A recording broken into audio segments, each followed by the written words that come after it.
နော်အော်ရီတာရဆိုတဲ့ဒီကဒီကောင်ကြည့်ရတာလေခက်ဆိုးဆိုးခက်ကြမ်းကြမ်းနော်အာနာလည်းရှိနေမင်းလည်းဖြစ်မယ်ဆိုလို့ရှိရင်ဒီလိုမလွယ်ဘူးနော်မလွယ်ဘူးဒီကဇေကျမ်းရုပ်ကျမ်းတဲ့ပုံစံရှိတယ်နော်လုပ်ချင်တာလုပ်မဲ့ပုံစံရှိတယ်ဒါကြောင့်သူ့ကိုပို့ပြီးတော့အလေးထားပြီးတော့ဩဝါဒပေးတယ်တကယ်ချင်းတပည့်နော်တိုင်းပြည်ကိုပြန်ရောက်တဲ့အခါမှာတိုင်းပြည်အုပ်ချုပ်မင်းလုပ်တဲ့အခါကျရင်မင်းကြီးတရား10ပါးနဲ့အုပ်ချုပ်ပါတိုင်းပြည်ပြည်သားတွေကိုကြောသားရင်သားမခွဲခြားတဲ့အုပ်ချုပ်ပါဒါလည်းလေကြောသားရင်သားမခွဲခြားတဲ့အုပ်ချုပ်ပါအပြစ်ရှိတယ်ဆိုရင်ကြောသားပဲဖြစ်ဖြစ်ရင်သားပဲဖြစ်ဖြစ်နော်အပြစ်ပေးရစုပေးရမယ်ဆိုလို့ရှိရင်တော်ရတတ်တဲ့လူတွေဆိုလို့ရှိရင်ကြောသားပဲဖြစ်ဖြစ်ရင်သားပဲဖြစ်ဖြစ်စုပေးရမယ်တော်ရင်တော်လို့ချီးပြရမယ်အပြစ်ရှိရင်ရှိတယ်လို့အပြစ်ပေးရမယ်စသည်ဖြင့်မင်းရဲ့တရားနဲ့10ပါးနဲ့ဒီအုပ်ချုပ်ပါကြောသားရင်သားမခွဲခြားပါနဲ့ဆိုပြီးတော့သိသိချာချာမှာလိုက်တယ်ဘောရိတာရမင်းဖြစ်မဲ့ဇမရမင်းသားလည်းဟုတ်ကဲ့ပါဟောနော်အဲ့လိုပြောပြီးတော့မှပြန်သွားတဲ့ခါကျတော့ဇမရမင်းကသူအချိန်ကျတော့ဇမရမင်းဖြစ်လာတယ်နော်သုတတော်မမင်းကလည်းသုတတော်မမင်းဆိုဖြစ်လာအဲ့ဒီချိန်မှာဇမရမင်းကဘာဖြစ်လဲလို့စားတော့တည်တဲ့ခါတိုင်းအသားမပါရင်မဖုံးပြီးမစားတဲ့သားပိုင်စားတဲ့ဟာအသားပါရင်ဘယ်နေစားတာလို့ခေါ်အသားမပါရင်မစားတဲ့ဘယ်လိုသားလိုက်ပါလဲရှင်းပါနော်အသားမပါရင်မစားတဲ့ဘူးတဲ့နော်သူပွဲတော်တိုင်းတဲအသားနဲ့ပဲစားအဲ့တော့ဒီနေ့ကျတော့သူစပေါ်မှုကဘယ်လိုလဲဆိုလို့ရှိရင်ရတကစပေါ်မှုကဘယ်လိုရတကတဲ့စပေါ်မှုကဒီနေ့ကျတော့အသားတွေကိုမအုပ်ထားမိတဲ့ခါကျတော့ခွေးရစားသွားတယ်အသားရရှိသေးရဲ့လားအသားတွေမရှိတော့ဘူးတဲ့နော်ဒုက္ခပဲနော်ဘယင်ကိုအသားစားတဲ့ဘယင်ကိုအသားမကိုက်ရင်ပေတံကြတယ်နော်တက်ပါတေဝါနိုင်အဲ့တော့အဲ့ဒီရလည်းပဲဥပုံနေဖြစ်နေတယ်ဗာလေးလည်းဥပုံနေဆိုတာကတော့ဘာဥပုံလဲတော့ဘုံလည်းမသိဘူးနော်ပြောချင်တာကအဲ့ဒီခေတ်မှာဗုဒ္ဓဘာသာလားကျန်တဲ့ဘာသာလားတော့မသိဘူးပေါ့နော်တေချာတာကတော့ဒီမွတ်စလင်ဘာသာတို့ခရစ်ယာန်ဘာသာတို့ဆိုတာလည်းဥပုပ်တွေရှိတယ်လေနော်ဥပုပ်တွေရှိတယ်မွတ်စလင်ဘာသာတို့ခရစ်ယာန်ဘာသာတို့ဆိုတာကဒီဗုဒ္ဓဘာသာပေါ်ပြီးတော့မှနေပေါင်း900တောင်ကျမှပေါ်တာဖြစ်တဲ့အတွက်ကြောင့်လို့သူတို့လည်းမဖြစ်နိုင်နော်ဘယ်ဘာသာလဲတော့မသိဘူးဥပုပ်တွေဖြစ်တဲ့အတွက်ကြောင့်လို့အဲ့ဒီဥပုပ်တွေမှာသားမယောင်းရဘူးဒီမယောင်းရဘူးစသည်ဖြင့်ရှိတဲ့အခါကျတော့သားရှာမရဘူးသားရှာရလေလားနော်ကျွန်တော်အညာမှာရွာမှာဆိုလို့ရှိရင်ရောမှာဆိုလို့ရှိရင်ဟောရင်တော့ဥပုပ်လေးဆိုလို့ရှိရင်ဥပုပ်ဆောင်သွားကြတယ်လေထဲမသွားကြဘူးညာထဲမသွားကြဘူးနော်ဥပုပ်လေးဆိုစီးပွားမရှာရဘူးနော်အခုတိလိုက်ယူပါတယ်အဲ့ဒီအလေးထားတယ်ကျွန်တော်ရောမှာအခုခုထိလည်းရှိသေးတယ်နော်လူကြီးတွေပေါ့နော်မလိုက်အကုန်လုံးတော့မဟုတ်ဘူးနော်ဥပုပ်လေးဆိုလို့ရှိရင်ဒါလေးကပညာယူရမယ့်အခန်းလေးဖြစ်ပါတယ်ဥပုပ်လေးဆိုရင်စီးပွားမရှာဘူးညာတက်မတက်ဘူးတာမစားဘူးတာမရောဘူးနော်အဲ့လိုဖြစ်တဲ့အတွက်ကြောင့်မလို့အဲ့လိုမျိုးရှိတယ်နော်ဒီမွတ်စလင်တွေခရစ်ယာန်တွေမှာလည်းပဲသူတို့မှာလည်းပဲအဲ့လိုမျိုးသူတို့ဥပုပ်လေးမှာအဲ့လိုမစားမတောက်တာရှိတယ်နော်ဒါလေးကဗာလဲကျွန်တော်တို့ကဗမာတွေဒါဗုဒ္ဓဘာသာတွေဒါလေးထားရမယ့်ဖြစ်ပါတယ်သူများတွေဆိုရင်ဒါဆန်ဒေးတိုင်းတောက်ကြနေတိုင်းဒီလိုမျိုးသူတို့ရဲ့အကြောင်းတော်တွေကိုသွားကြတယ်ကျွန်တော်တို့ကဗမာတွေလည်းပဲဖိတ်ဥပုပ်နေတိုင်းဥပုပ်စောင့်ပြီးတော့ဒီလိုဒီလာစောက်ကြဖို့အရေးကြီးတယ်နော်အဲ့မှာအသားမရတော့သူကဘာကြံလဲဆိုတော့လုံးလုံးလက်နှုတ်ထားတဲ့လူသားကိုသွားပြီးတော့ထည့်ပြီးတော့မှချက်ကျွေးတယ်ဘာသာချက်ကျွေးလူသားကိုချက်ကျွေးတယ်လူသားကိုချက်ကျွေးတဲ့ခါကျတော့ဘင်းကြီးကစားကြည့်လိုက်တဲ့ခါကျတော့ကြောပေါင်းကြောရရှိတဲ့ကြောတွေထားပြီးတော့မှကြောစိတ်တသိန်းဝင်းချင်းတွေမှာထားတာအရတကတူတူလေးမေးရတယ်နော်ဒါဘာသားလဲရှင်မင်းကြီးစားနေကြသားပါပဲမဲသားဆိုတာပဲနော်ရှင်မင်းကြီးစားနေကြသားပါအဲငါ့ကိုမလိမ့်နဲ့တန်လျက်နဲ့မိုးပြီးတော့မှငါ့ကိုမလိမ့်နဲ့ငါသိတယ်နော်ငါစားနေကြသားမှသိတယ်အာတိတာငါဒါမဲလားမဟုတ်ဘူးဆိုတော့ရှင်မင်းကြီးတိုင်လည်းတရားပါလိမ့်မယ်ဒီလိုပဲနော်အသားမရှိတဲ့အတွက်ကြောင့်ဒီလိုပဲကြံစီရပါတယ်ဆိုတဲ့အခါကျတော့ဟုတ်ပြီရဲ့ဝမ်းတာဝါဘင်းကြီးကဝမ်းတာလားဝမ်းတာလားဝမ်းတာဝါလေနောက်နေ့ကစပြီးတော့ငါစားတဲ့စားကိုမင်းစားငါစားတဲ့အသားတွေကိုမင်းစားငါ့ကိုလူသားတဲ့ချက်ကြီးဘာသာချက်ကြီးခိုင်းတယ်လူသားတဲ့ချက်ကြီးခိုင်းတယ်နော် ဘာလို့လူသားကြိုက်ရလဲဆိုတော့ तू ကရှင်းဘွားတော့ဘလူးတွေဖြစ်ခဲ့လို့လူသားတွေစားခဲ့လို့နော်ကျွန်တော်တို့ကမှလည်းတတိထားနော်အရင်ကဝတ်သားစားတဲ့ဘက်ကိုဒီဘွားဝတ်သားစားနောက်ဘွားလည်းစားအရင်ဘွားအဲ့ဒါလဲသားမစားလို့ဆိုရင်ဒီဘွားလည်းမစားချင်နောက်ဘွားလည်းမစားချင်အဲ့အထုပ်တော့ပါတယ်နော်ရှင်းဘွားရက်တော့ခဲ့တဲ့ဒီဘွားလည်းတော့နောက်ဘွားလည်းတော့ဒီလိုမျိုးသူ့အထုပ်ပါတယ်အရင်တော့မကြက်ခဲ့တယ်ခုလည်းမကြက်နောက်လည်းမကြက်အရင်တော့ကြက်ရင်ခုလည်းကြက်အဲကြောင့်ရှေ့ကကောင်းလို့အခုကောင်းတယ်အခုကောင်းနောက်ကောင်းပါလိမ့်မယ်ရှေ့ကဆိုးလို့အခုဆိုးတယ်အခုဆိုးနောက်ဆိုးပါလိမ့်မယ်နော်အဲကြောင့်ကျွန်တော်တို့ကမှသဘောအဲ့ဒါလေးကိုမှတ်ထားကြပါအဲ့တော့လူသားတွေကိုဘယ်လိုချက်ပြင်းမလဲဗျာအဲ့လိုမျိုးရှောက်တာနော်ရှောက်တဲ့အခါကျတော့သူ့ဘာနဲ့ကွာထောင်ထဲမှာလူတွေအများကြီးပဲထောင်ထဲမှာလူနေလားထောင်ထဲမှာလူရှိလားမရှိလားရှိတယ်အဲ့ထဲထောင်ထဲကကောင်တွေကဗာလဲအကြည့်ကြီးတဲ့ကောင်တွေနဲ့တက်နော်ထောင်ထဲကလူတွေကြည့်တဲ့လူတွေတယောက်ပြီးတယောက်ချက်တက်လိုက်တာထောင်ထဲမှာတယောက်မှမကြံတော့ဘူးကြံလေးရလားအပြစ်လုပ်တဲ့လူတွေလည်းမရှိတော့ဘူးနော်ထောင်ကျတဲ့လူမှန်သမျှကတမျိုးမီးမျိုးနဲ့သိရဲဆိုတာပဲသတင်းကြားလူဗာလဲအသားကိုဖိတ်စားတယ်ဆိုတာလည်းပဲသတင်းတွေကြားတယ်လူတွေကကြောက်လန့်ပြီးတော့မှပြစ်မှလောက်ကြတယ်ထောင်ထဲမှာလည်းတယောက်မှမရှိတော့ဘူးအဲ့လိုမရှိတဲ့အခါကျတော့ဘာလုပ်လဲဆိုတော့အတပြားထောင်ထုတ်လို့ညိုတဲ့ရွာတွေမှာလက်ချတာကောက်တဲ့လူတစ်ခုပဲဆိုထမ်းပြီးတော့တက်တယ်နော်အဲ့မှာနောက်ပိုင်းကျတော့အတပြားထောင်ထုတ်လည်းဒီမှာမကောက်ရကြတော့ကောက်ရကြကြသိနေလူသားစားတဲ့သူရှိအဲ့မှာတပြင်းပြင်းနဲ့တိုင်းသူပြည်သားတွေကရထွက်တဲ့လူတွေလည်းတက်စားတယ်ပိုးတဲ့လူတွေလည်းတက်စားတယ်အဲ့လိုတည်င်းတွေကပြည့်တဲ့ခါကျတော့တိုင်းသူပြည်သားတွေကစူပူကြတယ်ရှင်မင်းကြီးတိုင်းပြည်မှာတော့လူသားစားတဲ့သူတွေရှိနေပြီနော်လူသားစားတဲ့သူတွေရှိနေပြီအဲ့ဒီတော့အဲ့ဒီကိုဖမ်းပေးပါဒီကြီးကတုတ်တုံးမှမလုပ်ဘူးတရားခံအဖြစ်ပဲလေဟုတ်လားတုတ်တုံးမှမလုပ်မင်းတို့ကိစ္စမင်းတို့ရှင်းဖို့မင်းတို့ကမင်းတို့လုပ်ကြငါ့ကိုပါလို့လာပြောနေနော်အဲ့လိုပြောတော့တိုင်းပြည်သားတွေကဘသူ့ကိုတိုင်နေဟောလုပ်ပါလေဘသူ့ကိုပြောကြလဲဆိုစစ်သူကြီးကိုပြောကြတယ်ဘသူပြောလဲစစ်သူကြီးကိုပြောတဲ့အခါကျတော့တဲ့စစ်သူကြီးကအဲ့မှာဒီအဆောင်ချက်တွေနဲ့စောင့်ပြီးတော့ဖမ်းတဲ့အခါကျတော့ရတ္တကကိုပြီးတယ်ဘသူ့ကိုပြီးလဲအတန်တွေတိုးနေကြားဘူးလားဘသူ့ကိုပြီးတော့ရတ္တကကိုပြီးတယ်ရတ္တကကိုပြီးတော့အဲ့မှာအဲ့အောင်နဲ့ဒီသားတွေမင်းစားလာတာဟုတ်ပါဘူးအဲ့လိုသူစားတာပြင်ကြီးစားတာကြောက်လို့ပြောရတာနော်အဲ့တော့အားဆိုရင်ပြင်ကြီးရှင်းမှာငါတို့ဒီတိုင်းပြောရတယ်ဆိုတော့ဟုတ်ကဲ့ပြောပါမယ်ပေါ့မိရဒါကြောက်လာတဲ့အတွက်ကြောင့်မလို့အစည်းအဝေးတွေခေါ်ပြီးတော့မှပြင်ကြီးကိုမေးပြင်ကြီးကလည်းမြန်ဟုတ်တယ်ငါအတွက်လုပ်ပေးတာလည်းဘာဖြစ်လဲဘာဖြစ်လဲငါအတွက်လုပ်ပေးတာပဲပြင်ကြီးကမကြောက်တော့ခက်တီးပဲဝန်ခံတယ်မလိမ့်ဘူးအဲ့တော့စစ်သူကြီးကပုံမြင်ပြောပြနော်အရှင်မင်းကြီးရဲ့လူသားကိုမစားပါနဲ့ဇက်တူသားကိုမစားပါနဲ့ဇက်တူသားကိုစားလို့ရှိရင်ဒုက္ခရောက်တယ်နော်ပုံပြောပြဟောရှိတော့ဟာတဲ့အာနန္ဒာ9ကြီးဆိုတာရှိတယ်နော်ဇန်ရရဲ့တိတ်ကပြောပြလို့တဲ့နော်အဲ့ဇက်တော်လေးနော်အာနန္ဒာ9ကြီးဆိုတာရှိတယ်အဲ့ဒီအာနန္ဒာ9ကြီးကရေကြီးကိုစားတယ်ဘာစားလဲရေကြီးကိုစားတယ်ဒီနေ့မှာရေကြီးထဲမှာ9ပါလာဘာပါလာငါပါလာတဲ့အခါကျတော့ကောင်းလိုက်တာပေါ့ငါ့ကိုကြိုက်ပြီကောင်းလိုက်တာဘာလဲဆိုပြီးတော့ထွေးထုတ်ကြည့်လိုက်တယ်ငါမှန်းပြီးသွားအဲ့ဒီချင်းကနေစပြီးတော့ငါးတွေကိုလည်းဖန်စားတယ်ငါချင်းချင်းနော်အဲ့ဒီအာနန္ဒာငါးကြီးကလည်းဘယ်လိုရှိလဲဆိုရင်နဲ့ရှင်စနာနဲ့ရှင်ပြီးတော့ဒီတောင်ကြီးကိုပတ်တယ်သူ့အမေကိုသူပြန်တွေ့ရတယ်နော်အာနန္ဒာငါးကြီးကဘယ်လိုရှိလဲဆိုတော့အဲ့တော့ငါးကြီးကိုဆိုင်နဲ့ဒီနေ့ကျတော့တဲ့သူ့အမေကိုသူပြန်ပြီးတော့မှတခြားငါးပဲဆိုပြီးတော့ကတ်ချက်စားပြလိုက်အမှအင်မတန်မှငါကျင်တဲ့ဝေဒနာတွေကိုခံစားရတယ်။နောက်ထပ်ငါးတွေကလည်းပဲတွေးနေတာတွေးတဲ့အခါကျတော့သူ့အမိကနေစားလိုက်တာတခါလေအယိုးပဲကျန်တယ်။ဘာပဲကျန်လဲ။အယိုးပဲကျန်တယ်။ဒါကြောင့်အရှင်မင်းကြီးရဲ့ဇက်တူသားကိုစားပါရဲ့။ဇက်တူသားစားလို့ရှိရင်ဒီလိုဒုက္ခမျိုးတွေကြုံရတယ်တဲ့။နော်။အဲ့တော့အရှင်မင်းကြီးကလည်းပြန်ပြောလဲဆိုတော့အဲ့ဟာမင်းမပုံပြင်းနေပြောတတ်တာကငါလည်းပဲပုံပြင်းပြောတတ်တယ်။နော်။မင်းကြီးကဘာပြောလဲဆိုလို့ရှိရင်တဲ့ဟိုးရေလုံးကသူ့မနာရဲ့သားဆိုတာသားလေးတယောက်ရှိတယ်အဲ့ဒီသူ့မနာရဲ့သားလေးကဒီရသက်တရားမြောက်ကျောင်းကနေပြီးတော့မှတပြေသီးသပြုတ်တပြေသီးဆိုတာနော်တပြေသီးကိုရလာတဲ့ခါကျတော့ဒီကလေးလေးကငိုပြီးတော့တောင်းတယ်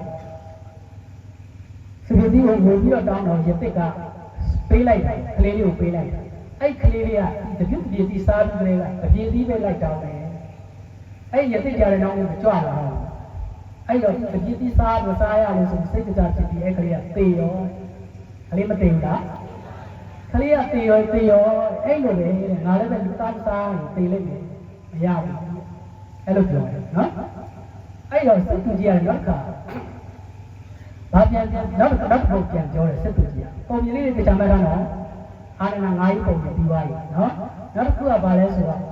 အာနန္ဒ9ပုံမြင်ပြောတယ်အာနန္ဒ9ပုံမြင်ပြောတော့ဘီရင်ကြီးကဘာပုံမြင်ပြောတယ်တပြေတိမစားရတယ်ယောက်ျားကတပြေတိမစားလို့ပြောရတယ်ပြောတယ်နောက်တစ်ခုစိတ်ကူကြီးကဘာပြန်ပြောလဲဆိုတော့ဟိုးမျိုးကဟင်းသာ9000ဆိုတာရှိတယ်ဟင်းသာကလည်းဟင်းသာ9000ပါတဲ့သူကမိုးရင်းဆိုလို့မိုးရင်းလေးလာဆိုလို့ရှိရင်သူကဂူကြီးထဲမှာစာရီစုဆောင်းပြီးတော့ဂူကြီးထဲမှာနေကြတယ်လေးလာကအစာစုဆောင်းပြီးတော့ဂူကြီးထဲမှာနေကြတယ်အဲ့လိုဂူပေါက်ရမှာကြတော့ပိတ်ဂူကြီးရှိတယ်ဘာရှိလဲပိတ်ဂူကြီးကအကြီးပဲနော်အဲ့ပိတ်ဂူကြီးကသူကအဲ့ဂူအဝကိုသူကပိတ်ဂူနဲ့ပိတ်တယ်တလောက်ကိုတစ်ထပ်ပြီးလေးလာဆိုတော့တစ်ထပ်တော့လေးထပ်အဲ့လိုလေးထပ်ပြတာကြတော့အဲ့ဟင်းသားတွေကလည်းပဲအဲ့လေးလာစားပြီးလို့ရှိရင်ကြိုက်ဖြတ်ပြီးတော့မှထွက်ကြတယ်အဲ့လိုပဲနေကြတယ်နောက်တစ်နှစ်မှကျတော့မိုးကလေးလာမကပဲနဲ့9လရွာဘယ်နှလရွာလဲ9လရွာတယ်ဆိုတော့ပိတ်ပြီးကြတယ်ပဲရစ်အပေါက်ကိုပိတ်တာပဲထပ်ဖြစ်သွားတယ်9ချက်ဖြစ်သွားတယ်နော်အဲ့ဒီကကျတော့သူတို့စာရှာထားတာကဘယ်နှလစားလဲလေးလတာဖြစ်တဲ့အတွက်ကြောင့်လေးလလည်းပြီးရောစားကြမရှိတော့ဘူးစားကြမရှိတဲ့အခါကျတော့ဟင်းသားတွေကဘာကိုစားလဲဆိုတော့သူတို့ဥတွေသူတို့ကလေးတွေကိုစားကြတယ်မိကိုဖောက်ပြီးတော့အသက်သူတို့ကိုပြန်ပြီးတော့ရံမပူနိုင်တဲ့မိကိုဖောက်ပြီးတော့စားကြတယ်ဟင်းသားကိုတောင်းနေတာဇက်တူသားကိုစားကြတော့ပဲအားလည်းမရှိတဲ့အခါကျတော့ဒီပိတ်ကိုမြင်ကြီး9ထပ်ကိုမကိုက်ဖြတ်နိုင်တော့ဘူးနော်4ထပ်ပဲကိုက်နိုင်တယ်နောက်9ထပ်ကျတော့မကိုက်နိုင်တော့ပိတ်ကိုကြီးကသူတို့ရဲ့အုံနောက်တွေကိုကိုက်ထောက်ပြီးတော့သွေးတွေဆုပ်စားပလိုက်တယ်ဟင်းသားကိုတောင်းပျက်စီးရတယ်ဟုတ်လားဆိုတော့ဟင်းသားကိုတောင်းချက်ကိုပြောအဲကြောင့်အရှင်မင်းကြီးတဲ့လူသားကိုမစားပါနဲ့နော်ဘာလဲလူသားကိုမစားနဲ့ဇက်သားကိုမစားပါနဲ့ဇက်သားစားလို့ရှိရင်ဒီလိုပဲဒုက္ခရောက်တယ်အဲ့တော့ဘုရင်ကြီးပြန်ပြောတယ်နော်ဘာပြန်ပြောလဲဆိုတော့ခုနကသူမနာဆိုတဲ့အထေးကတဲ့အချိန်မှာမြတ်စွာဘုရားကျောင်းတော်ကိုညဘက်မှာရောက်တယ်ကျောင်းတော်ရောက်တဲ့အခါကျတော့ဒီမြတ်စွာဘုရားရှင်ကိုယ်တော်မြတ်ကြီးကိုတရားမင်းကလာပြီးတော့ဖူးတယ်တရားမင်းဖူးတဲ့အခါကျတော့နောက်ကနတ်သမီးတွေပါဘာတွေပါလာလဲနတ်သမီးတွေပါလာအဲ့မှာသူနတ်သမီးကိုတွေ့သွားတယ်နတ်သမီးကိုတွေ့သေးတာအဲ့မှာနတ်သမီးပဲလို့ချင်တယ်နတ်သမီးပေးပါနတ်သမီးပေးပါလို့တောင်းတယ်နော်အဲ့ဒါအင်တာမတ်ဆုံးမလာပါတဲ့မိန်းကလေးတွေကိုခေါ်ပြီးတော့မှဝတ္တန်စာတေချာပြင်ဆင်ပြီးတော့ပြတယ်ဒါနတ်သမီးပေါ့နတ်သမီးဘောအဲ့ဒါသူဒါကနတ်သမီးတွေမဟုတ်ဘူးဘလူးမတွေဘာတွေလဲဘလူးမတွေသူနတ်သမီးပဲလို့ချင်တယ်အဲ့ဒါနတ်သမီးတရားလို့သူမနာတည်းတယ်တရားရှာတယ်နော်အဲကြောင့်ငါလည်းပဲဒီသားတော့မစားရငါလည်းပဲပြေးလိမ့်မယ်အဲ့လိုပြောတော့ကျန်တဲ့စီးဝေးတဲ့လူတွေက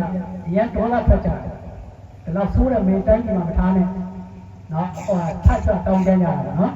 တိုင်းပြည်မှာမထားနဲ့ဆိုတဲ့ကကြတော့သူကလည်းโอเคမင်းတို့မနေနဲ့ဆိုတဲ့ကမနေဘူးနော်အော်ရတ္တကရဲ့ဓာရဲ့ကိုးရဲ့နော်တန်လဲကဲဒါကိုးရဲ့ရတ္တကသူ့တပည့်ရဲ့ပေးလိုက်တာတိုက်ပြန်ထွက်သွားတယ်ဆိုပြီးတော့တိုင်းပြည်ကနေထွက်သွားတယ်လူသားကိုဘယ်လောက်ကြိုက်လဲနော်တိုင်းပြည်ကိုတော့စုံပြီးတော့သွားတယ်အဲ့လိုတောထဲမှာရတ္တကလာတယောက်ပြီးတယောက်အဲ့လိုမျိုးတက်ဖြတ်စားသွားတယ်တက်ဖြတ်စားကြတက်ဖြတ်စားပြီးတဲ့ကစားရတာကြတနေ့ကျတော့လို့တိုင်းပြည်သားရရတယ်လူသားစားနေရသိရတာကြတော့သူ့နောက်ပဲသူမှမသွားကြဘူးမသွားကြတော့ရတ္တကတနေ့ကျတော့လူရှာမရတော့လူရှာရသေးရလားမရတဲ့ခါကျတော့ရှင်မင်းကြီးလူဒီနေ့ကျတော့လူတယောက်မှမရပါဘူးအပူပါနဲ့ကွာအိုးတာတင်ပါဘာလဲမပူပါနဲ့အိုးတာတင်ပါအိုးလဲတင်ပြီးတော့ရတ္တကပတ်ပလိုက်ရောနော်ကိုယ်ငယ်ချက်ပြုတ်ကျွေးနေတဲ့လူတယောက်တော့တိတ်မစားရတော့မနေနိုင်ရတ္တကကိုတပ်လိုက်အဲ့တော့မရရင်ရတ္တကကိုချိုင်းဆိုတဲ့စကားလုံးထွက်နော်ရတ္တကကအင်မတန်မှချက်ပြုတ်ကျွေးလာတော့ဆုံးတော့တ သူ့ကိုတတ်မဲ့ဟိုသူ့ကိုချက်မဲ့ဟိုသူကိုယ်တိုင်တည်သွားရရှာနော်အဲ့ဒီချိန်ကနေစပြီးတော့မှပေါ်ရိတာနော်ပေါ်ရိတာကဘာဖြစ်လဲဆိုတော့သူတယောက်တည်းအဲ့လိုပဲရှာပြီးတော့စားတနေ့ကျတော့ပုံသားတယောက်ကသူအဲ့လမ်းနဲ့ဖြတ်ပြီးတော့ပုံရောင်းပုံဝယ်သွားရအောင်အဲ့တော့လူတွေငားတယ်လူရောက်900ငားတယ်နော်900တဲ့ငားတယ်တန်ရှင်းလားမသိရှင်းတယ်နော်အဲ့တော့900တဲ့ငားပြီးတော့မှအဲ့လမ်းကိုသွားတယ်ပုံသားကလည်းခက်ဝါးဝါရှိတော့ခဏဘောဝါချက်ချက်ချူလားမသိအဲ့တော့ပေါ်ရိတာကလည်းမြင်အဲ့900တဲ့မှာအဲ့ပုံသားကိုဝယ်စားခြင်းတယ်နော်ပုံသားကိုဝယ်စားခြင်းဆိုတော့အဲ့တော့တွေ့လိုက်တော့ငါဟဲ့ပေါ်ရိတာဆိုတော့ဟောထားလိုက်တယ်တခါလေငားလာတဲ့လူကုန်ထက်ပြီးတော့နော်ငားလာတဲ့လူကုန်ထက်ပြီးတော့အဲ့မှာပုံသားကိုထမ်းပြီးတော့ပြေးပုံသားကိုထမ်းပြီးပြေးတဲ့အခါကျတော့နောက်ပဲခုနထပ်ပြေးတဲ့လူတွေကတက်တိရှိတဲ့လူတွေငါတို့ကသူ့ချက်ပတ်စံထားတာဒီတိုင်းပြေးလို့မလို့ဒီတိုင်းထားလို့ဆက်မပြေဘူးငါတို့ပြန်လိုက်ကြမယ်ညာတန်လေးတွက်လိုက်ကြတယ်အဲ့ကြတော့ပေါ်ရိတာကလည်းနည်းနည်းကြောက်သွားလို့နော်အဲ့မှာပြေးနဲ့ငုတ်ဆူသွားတယ်ရှားငုတ်ဆူသွားတယ်ဘာဆူသွားလဲရှားငုတ်ဆူသွားပုံနာကိုချပြေးတာပေါ့ပြေးတာဟောလည်းပဲသူ့ပုံနာရတယ်ဆိုတော့မလိုက်ကြတော့ဘူးနော်မလိုက်ကြပြန်သွားတဲ့ကကျတော့ရှားငုတ်ဆူတဲ့တိုင်ရနဲ့သူညောင်ပင်ကြီးတပင်အောက်မှာရောက်တယ်ညောင်ပင်ကြီးတပင်အောက်မှာရောက်တော့သူကညောင်ရှားငုတ်ကိုနှုတ်ပြီးတော့မှညောင်ပင်ကြီးလုံးစောင်းတဲ့ကိုတိုင်တယ်ညောင်ပင်မှာလက်ရှိတယ်လို့ထင်ကြတယ်တကယ်လည်းပဲလက်ကရှိလားမရှိလားရှိတယ်လက်ကရှိတယ်နော်သူကပြောတယ်တင်ညောင်ပင်သားနာမည်ကျွန်ုပ်ရဲ့အနာကိုပြုစုပေးပါကျွန်ုပ်ရဲ့အနာပြောက်လို့ရှိရင်တရားတစ်ပါးသောမင်းရဲ့ပွေးတွေနဲ့တိတ်ကိုပူဇော်ပါမယ်ဘာနဲ့ပူဇော်လဲဒီလိုပြောဟုတ်ပြီအဲ့ဒါကဘုရားကြားဒီဟာနော်တရားတစ်ပါးသောမင်းရဲ့ပွေးတွေနဲ့ငါပူဇော်ပါမယ်ဆိုတော့အဲ့မှာသူကမစားမတော့ရဘူးခொနည်းအခန်းကြီးတွေကကြတော့အနာကသူ့အတူကျက်ပြီးတော့ပျောက်သွားတယ်။ညောင်ပင်သောလက်ကကဲတာဟုတ်ရဲ့လား။ဟောဘုံသူ့အတူပျောက်သွားတဲ့ကိစ္စကိုအဲ့ဒါကိုညောင်ပင်သောလက်ကကဲပါတယ်ဆိုပြီးတော့ထင်ပြီးတဲ့အခါကျတော့တရားတစ်ပါးတော့မင်းတွေကိုဖမ်းတယ်ဆိုပြီးတော့ထွက်လာ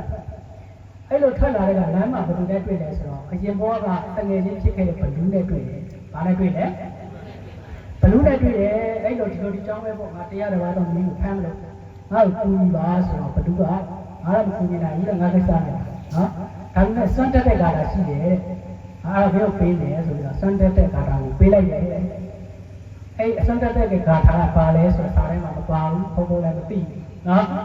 အဲ့ဒီကာတာကိုပေးလိုက်တယ်နော်ပေးလိုက်တဲ့အခါကျတော့အဲ့ကာတာနဲ့သွားပြီးတော့တရားပေါ့နော်မင်းမတရားတယောက်ပြယောက်လိုက်ဖမ်းအဲ့နော်တယောက်ပြယောက်လိုက်ဖမ်းအဲ့ကာတာနဲ့ဆွဲလိုက်တာကျတော့ငါဟဲ့ပေါ်ရိတာတော့ပုံခက်ပြီးနော်ဖမ်းတယ်မတရားပြတရားရောက်တရားလောက်ရှိနော်မင်းတရားတော့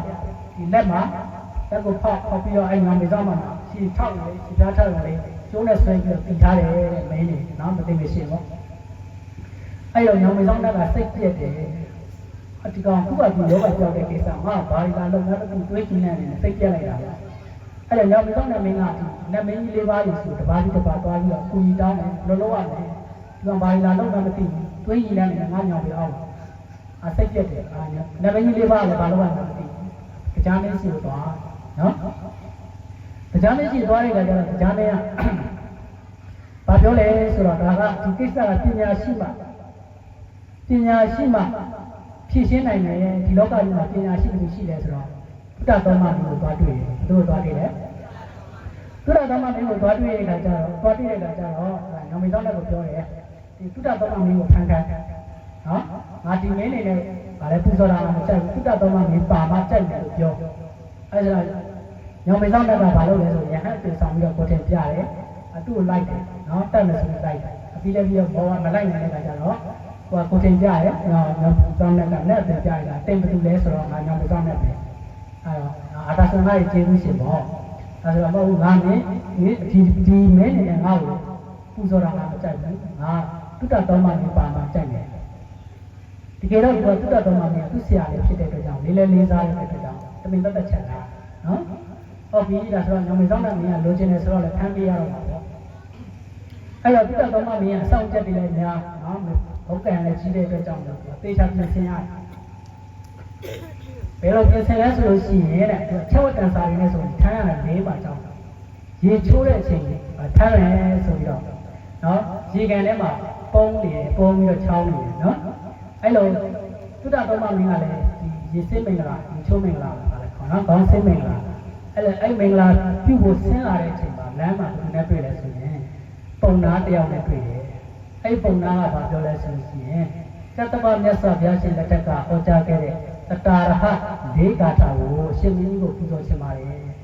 ဆိုတော့တတာရဟဆိုတာတရားရန်ဂါထာဘာလို့လဲတရားရန်ဂါထာတတ္တဝမြတ်စွာဘုရားရှင်ကိုယ်တော်နဲ့ဒီဟောဟောကြားခဲ့တဲ့တရားအဲ့တရားကိုဦးဇင်းတို့ဘောရမမြတ်စွာဘုရားလောင်းချစ်တဲ့သုဒ္ဓသုံးပါးလေးကိုပြန်ပြီးတော့ပူဇော်ရှင်ပါတယ်ဆိုတော့သုဒ္ဓသုံးပါးလေးကငါရင်ချိုးပြီးပြန်လာမယ်ပေါ့အဲ့ခါကျမှနာမယ်ပြီးတော့ပြောတယ်ပောရိတာရကလည်းပဲဒီကံထဲမှာစောင့်အဲ့လိုပဲချက်ဝတ်တန်စာတွေချုပ်ပြီးတော့ခါကျတော့ဒီချိုးမယ်ဆိုတဲ့ခါကျတော့ငါဟဲ့ပောရိတာရလို့ခေါ်လိုက်တာနော်အဆောင်တက်တွေကုန်ခတ်ပြီးနော်ကုန်းတုံလောက်သွားတယ်နော်အဲ့ဒီချိန်မှာဒါသုဒ္ဓသုံးပါးလေးကိုထမ်းပြီးတော့ကြီးတယ်နော်ဘယ်လိုကြီးလဲသုဒ္ဓသုံးပါးလေးကိုဘယ်လိုထမ်းကြီးလဲဆိုတော့သူကကလေးကုန်းဘူးလိုပဲကောင်းတယ်ဒီလိုပဲပိုးတယ်ပိုးပြီးတော့ထမ်းကြီးတယ်တခြားမင်းတွေကိုဘယ်လိုထမ်းကြီးလဲဆိုတော့ခြေထောက်ကိုဆွဲပြီးတော့ခြေထောက်တစ်ဖက်ကိုဆွဲပြီးတော့နော်သူ့ခေါင်းကိုခြေနှောင်းနဲ့ရိုက်ပြီးတော့ပြေးတယ်နော်အဲ့လိုမျိုးထမ်းပြီးတော့ပြေးတယ်သုဒ္ဓသုံးပါးမင်းကြောင့်လေးစားတဲ့အတွက်ကြောင့်လို့ဒီလိုပဲခေါင်းကပေါ်ကနေပြီးတော့ထမ်းပြီးတော့ပြေးတယ်အဲ့လိုပြေးတဲ့အခါကျတော့ပြင်းလွှဲနေတယ်သူရေချိုးထားတဲ့ရေပေါက်တွေကသူ့ကိုယ်ကိုကြားတယ်ကြားတဲ့အခါကျတော့ပောရိတာရမင်းကပညာရှိသုဒ္ဓသုံးပါးမင်းကြီးကလည်းပဲတရားမှာတော့ကြောက်သားတယ်မျက်ရည်ကြားနေရှာပြီအဲ့ကြတော့သုဒ္ဓသုံးပါးမင်းကတင်ပောရိတာရငါ့ကိုခဏချပေးဦးငါမျက်ရည်ကြားရတယ်မဟုတ်ဘူးငါကြောက်တာလည်းမကြောက်ဘူးနော်ကြောက်လို့လည်းမဟုတ်ဘူးနော်ငါ့ကိုခဏချပေးဦးနော်ငါ့ကိုခဏချပေးဦးငါအခုရေချိုးမင်္ဂလာပြုလို့ရှိရင်ငါတရားရင်ဂါထာ၄ခုနာမယ်လို့ငါဂရီပေးခဲ့တယ်ငါ့ကိုခဏပြန်လုပ်ပေးငါလက်တင်ကြပြန်လာတယ်အဲ့လိုပြောတော့ပောရိတာရမင်းကရည်တာတော့ကိုယ်တတ်မဲ့နေရာကိုပြန်လာမယ်ဆိုတော့ဖြစ်နိုင်မှာလားမဖြစ်နိုင်တာမပြောပါနဲ့နော်အဲ့ဒီမှာဘုရားသမန်ကြီးပြောတဲ့စကားလေးကိုသိချမှတ်တာနော်သီလရှိတဲ့သူဆိုတာဘယ်တော့မှမလိမ့်ဘူးဟုတ်တယ်သီလရှိတဲ့သူဆိုတာဘယ်တော့မှမလိမ့်ဘူးတဲ့နော်အပေါ်ကမိုးပေါ်ကကျယ်ရီလာတွေဖြေကြရင်ဖြေကြလိမ့်မယ်သူတော်ကောင်းဆိုတာဘယ်တော့မှမလိမ့်ဘူးနော်အောက်ကိုစီးဆင်းနေတဲ့မြစ်ကြီးတွေအထက်ကိုပြန်စီးဆင်းခြင်းစီးဆင်းလိမ့်မယ်သူတော်ကောင်းဆိုတာဘယ်တော့မှမလိမ့်ဘူးနော်မြင်းမို့တောင်ကြီးကနေရာရွေ့သွားလိမ့်မယ်နော်သူတော်ကောင်းဆိုတာဘယ်တော့မှမလိမ့်ကဘာမြင့်ကြီးပြည့်စည်သွားလိမ့်မယ်သူတော်ကောင်းဆိုတာဘယ်တော့မှမလိမ့်ဘူးဟဲ့မင်းနဲ့ငါနဲ့တူတူနေခဲ့ပြီးတာအားလိမ့်နေဆိုတာရှိကြားလို့လားကြားတော့မကြားဘူးဒါပေမဲ့ခုကတိမ်ပိုက်ကိစ္စမယုံအဲ့လိုပြောတာနော်ဟောဒီတာကမယုံသေးအဲ့တော့ဒါပေမဲ့သူအဲ့ဒါဆိုရင်ကြိတ်ပါကြိတ်လို့ရှိရင်တော့စဉ်းစားနေပေါ့အဲ့တော့တန်လက်ကိုကန်ပြီးတော့ဟောဒီတာသုဒ္ဓသုံးပါးမင်းကဘာကြိတ်လဲဆိုတော့ဘဝစတိုင်းငါဒီခရစ်စကားမှမှန်လို့ဆိုလို့ရှိရင်ဘယ်တော့မှမင်းမဖြစ်ရပါဘူးအဲ့လိုကြိတ်အဲ့လိုလဲကြိတ်နေတာကြတော့ခုနကလည်းပြောထားတဲ့ခါကျတော့သူကလေးစားရတယ်ဆိုတဲ့ခါကျတော့သွားရင်သွားသုဒ္ဓတော်ကလည်းပြန်တော့လိုက်နော်သူဒါချင်လိုက်မလိုက်လည်းပဲညောင်မစောင်းတဲ့ကိုငါရတွေးတယ်သူစောလိုက်မယ်ပြီးတော့ပြန်တော့လိုက်တယ်နော်အဲ့လိုပြန်တော့လိုက်တဲ့ခါကျတော့သုဒ္ဓတော်ကလည်းမိဘတွေစိတ်ပြင်မတော်အောင်တရားယူသွားနာတယ်နော်တရားကဂါထာတစ်ခါတယ်ဒီဂါထာတရားရဲ့ဂါထာလေးဂါထာနော်အဲ့ဒါတော့ဆိုလို့ရှိရင်တကယ်ဒီဝသုဒ္ဓသောမာတပိဟောတိသမာသမောဒါနံတကတိပါဠိတိနာတပိဘုသင်္ကမောသုဒ္ဓသမသုဒ္ဓသောမာတပိသူရောတို့မြတ်တကယ်ဒီဝတတိတာလျင်ယောသမာကမောအတင်ပံပါခြင်းဒီအတ္တိရှိသောတာကမောထိုပံပေါ်ခြင်းဒီနံတို့တို့ပါဠိတိဆောင်စား၏အတ္တပိသူရောမဟုတ်သူရောတို့နဲ့ဘုံကျင့်ပများစွာသာသင်္ကတိပန်းဖတ်ခြင်းသည်ဟောတိဖြစ်၏ လန်ထုံသူကိုပါနတ်ပါလေတိမဆောင်ရှောင်ဣတိဤသောတတံသူတော်ကောင်းဖြစ်ကြကုန်သောဒါဘိဖျားပစ္စေကဗုဒ္ဓအရိယာသာသောရှင်းရှင်းသောအရိယာသူတော်ကောင်းတို့သည်ဘဝရယတိတိစေကြစေရန်၏ဖြင့်ကောင်းစွာမတွေ့ဟောကြားတော်မူခဲ့ပါ၏တည်း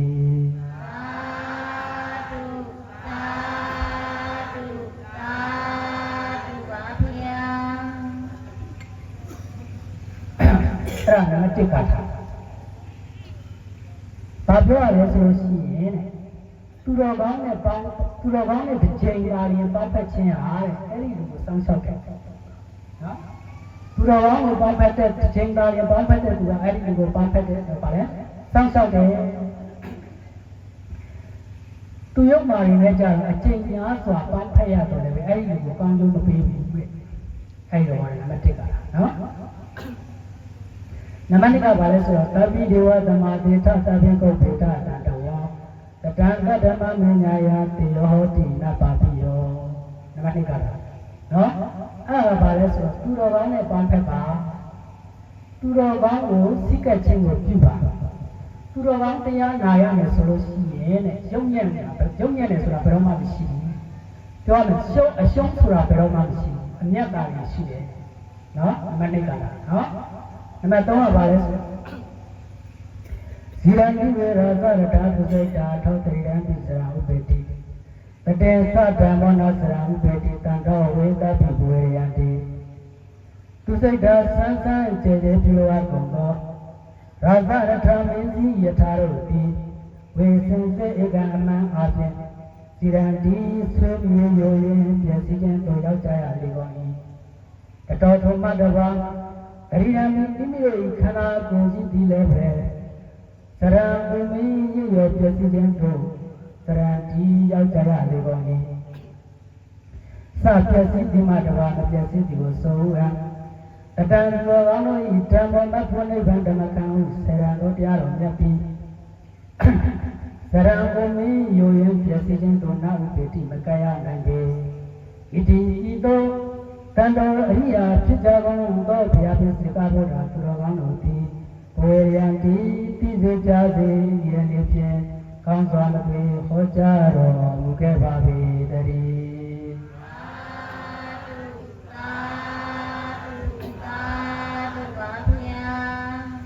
နံပါတ်3ကထာကဘာပြောရလဲဆိုတော့ဆန်းဆန်းကြဲကြဲပြုလုပ်ထားတဲ့မင်းစည်းယထာတွေနော်မင်းစည်းယထာတွေဟာတဲ့တနေ့ကြရင်ကိုမင်းယူရင်းပြည့်စည်ခြင်းတို့ရောက်ကြရတယ်ပြည့်စည်ရတယ်အဲ့ဒီလိုပဲဦးဇင်းတို့ကာရမတွေဦးဇင်းတို့ခန္ဓာကိုယ်ကြီးဟာလည်းပဲကိုမင်းယူရင်းပြည့်စည်ခြင်းတို့ရောက်ကြရတယ်နော်အဲ့လိုပြည့်စည်တဲ့တရားရှိတယ်မပြည့်စည်တဲ့တရားလည်းရှိတယ်နော်မဖို့နိဗ္ဗာန်ဓမ္မကံကိုခေါ်တဲ့စေတံတော်သူတော်ကောင်းတရားတွေကတော့ဘယ်တော့မှအုံမင်းယုံရဲပြည့်စည်ခြင်းတို့ရောက်တယ်ဆိုတာမရှိဘူးတဲ့နံပါတ်3ကနော်မှတ်ပြီနော်နံပါတ်3ကနံပါတ်4ကဘာလဲဆိုတော့အပင်စတူတွေပတဝိစတူတွေဘာရံသမုဒ္ဒတဒရာဟုတူတွေဆိုတဲ့အဲ့ဒီကာထာဘာပြောလဲဆိုသိကြမယ်နော်ကောင်းကင်နဲ့မြေကြီးဟာဝေးတယ် The sky is very far from the earth နော်ကောင်းကင်ဟာမြေကြီးကနေဆိုရင်အရန်ဝေးပါတယ် The earth is very far from the sky နော်ကောင်းကင်ဟာလည်းမြေကြီးကနေဝေးတယ်မြေကြီးကနေလည်းကောင်းကင်ကနေပြီးတော့ပို့ပြီးတော့ဝေးပါတယ်အဲ့ဒီဝေးတာချက်သူတော်ကောင်းတရားနဲ့မသူတော်ကောင်းတရားကပို့ပြီးတော့ဝေးတယ်မှန်လားနော်ကောင်းကင်နဲ့မြေကြီးဝေးတာချက်မြေကြီးနဲ့ကောင်းကင်ဝေးတာချက်သူတော်ကောင်းတရားနဲ့မသူတော်ကောင်းတရားပို့ပြီးတော့ဝေးတယ်ဘာမှမဆိုင်ပါဘူးတခြားစီတယ်အဲ့လိုပြောတယ်နော်နောက်တစ်ခုကသမုဒ္ဒရာဒီဘက်ကန်းနဲ့ဟိုဘက်ကန်းဟာဝေးတယ်သမုဒ္ဒရာဟိုဘက်ကန်းနဲ့ဒီဘက်ကန်းဟာလည်းဝေးတယ်အဲ့ဒီသမုဒ္ဒရာဟိုဘက်ကန်းဒီဘက်ကန်းဝေးတာချက်သူတော်ကောင်းတရားနဲ့တယုတ်မှတရားရာပို့ပြီးတော့ဝေးပါတယ်နံပါတ်4ကအဲ့ဒီတရားကိုလည်းနားလိုက်ရရောနော်သုတ္တသမမယအင်မတန်မှသဘောကျတယ်အတိတ်ပဲကိုလည်းအင်မတန်မှနားလေသိရှိသွားတယ်နော်နားပဲတော်ကြရင်တလန့်နေတာနော်အဲ့လိုအများကြီးမြင်သွားတဲ့အတွက်ကြောင့်မလို့တရားကိုအင်မတန်မှ မှဝမ်းမြောက်တယ်ဘယ်လောက်ထိဝမ်းမြောက်တယ်လဲဆိုလို့ရှိရင်ဒီတိုင်းပြည်ကြီးကိုတော့ပေးလိုက်ခြင်းနဲ့နော်အောင်ပေးလိုက်ခြင်းနဲ့ဒါပေမဲ့ဒီလူကြည့်လိုက်တဲ့အခါကျတော့ဒီလိုမျိုးဘောကံတံပါနဲ့ပြည့်စုံတဲ့သူမဖြစ်တဲ့အခါကျတော့နော်တိုင်းပြည်ကြီးကိုဒီလိုလူထဲကိုဝါကွန်အပ်နိုင်တယ်ပေါ့နော်တကယ်လို့သူကဘောကံကြီးမားတဲ့အင်မတန်မှတော်ရတတ်တဲ့လူဆိုလို့ရှိရင်တိုင်းပြည်ကြီးကိုပါသူကပေးလိုက်ခြင်းနော်အဲ့တော့သူကတိုင်းပြည်တော့မပေးဘူးဒီခါတာတွေကဘယ်လောက်တန်တယ်လို့နေတယ်နော်အဲ့တော့သူကဒီခါတာတွေတစ်ခါဟောရင်တစ်ခါထားကိုတရားရတယ်နော်အရင်တော့တရားနော်တစ်ခါထားကိုတရားရတယ်ဆိုတော့ပြောတဲ့ဒါဆိုလို့ရှိရင်10ဆတစ်ခါထားကို1000ပေးမယ်ဆိုပြီးတော့4000ပူဇော်လိုက်ပါလေဓမ္မပူဇော်နော်တော့ရပါတော့ဆိုတော့တရားရင်ဂါထာတွေဘာကလည်းဖြစ်ပါလေ1000နဲ့ဂါထာကျွန်တော်တို့ကမှဒီဂါထာလိုချင်လို့ရှိရင်ဒီနေ့ကျွန်တော်လာယူရပါမယ်နော်1000နဲ့ဂါထာတွေဖြစ်သွားတယ်အဲ့ဒါပြီးတော့မှသုတ္တသုံးပါးမင်းကမိဘတွေစီကိုသွား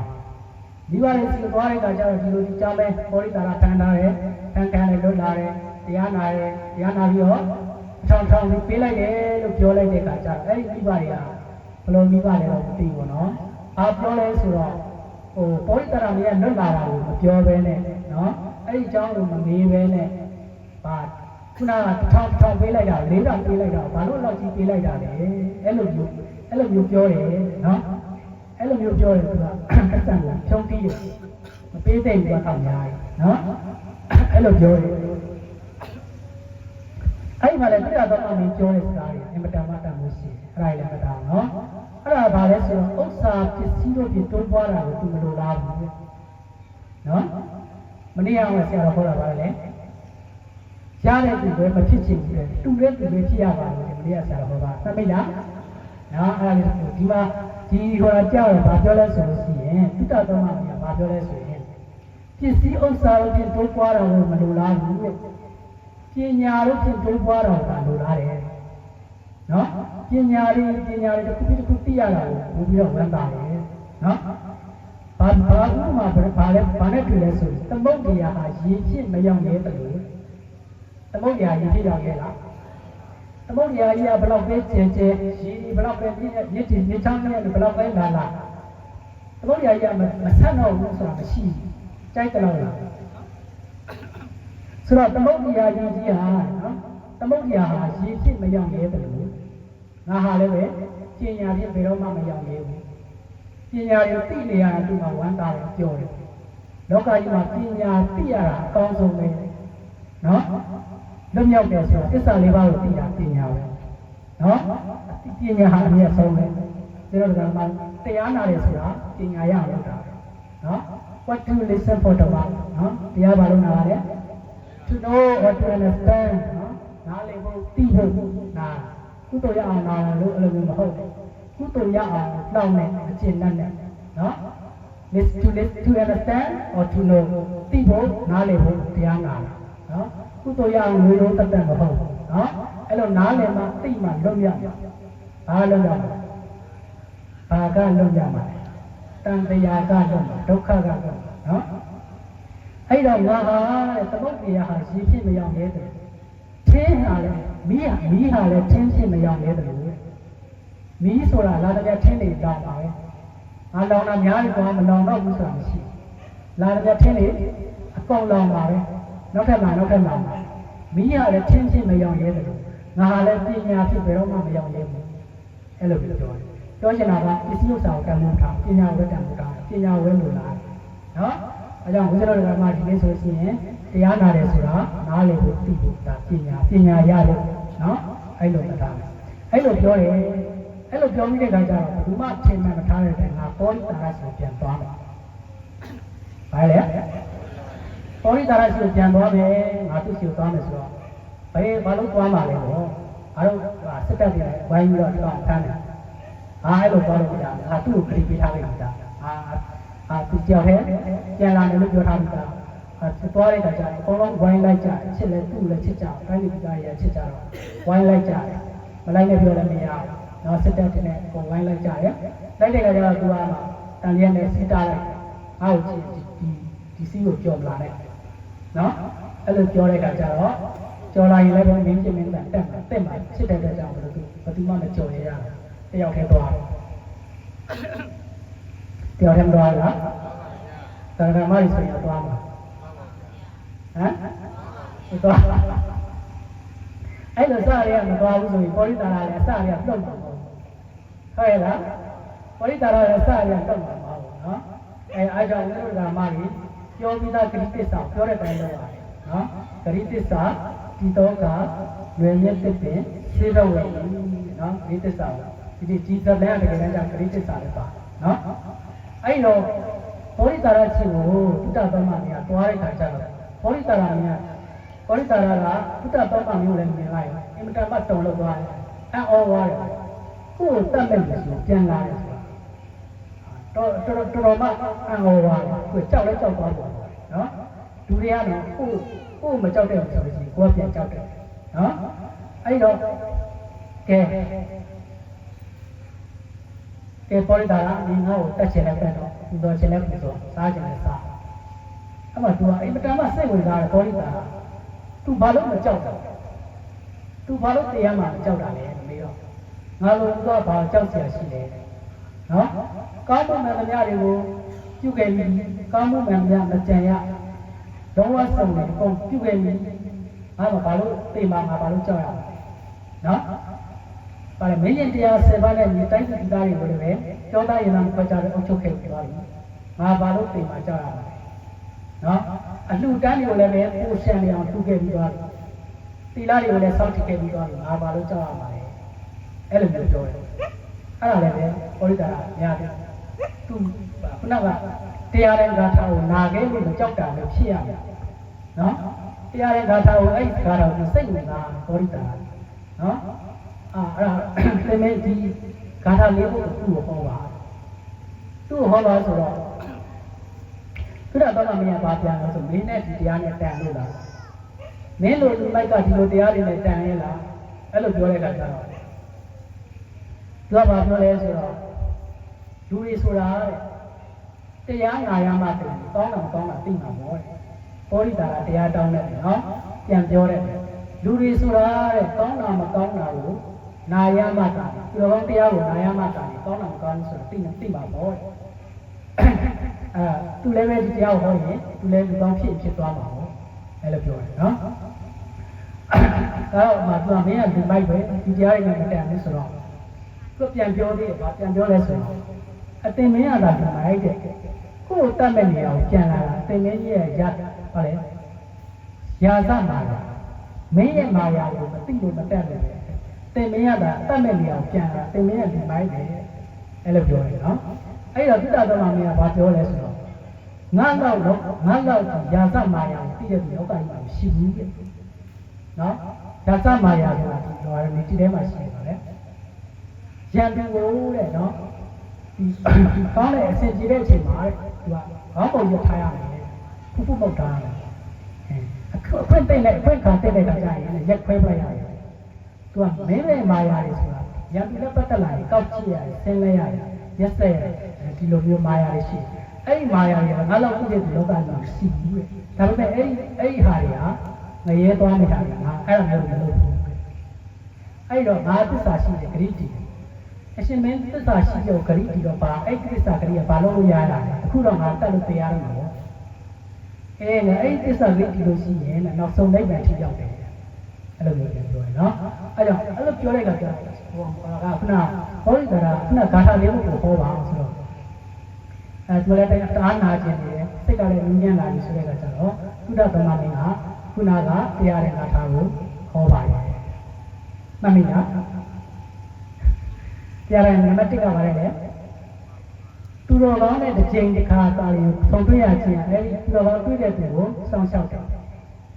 သူရုပ်မာတော့နဲ့အချိန်များစွာပေါင်းဖက်ရတော့လေအဲဒီလူကိုမစောင့်ရှောက်ဘူးနံပါတ်1နံပါတ်2ကပါလေ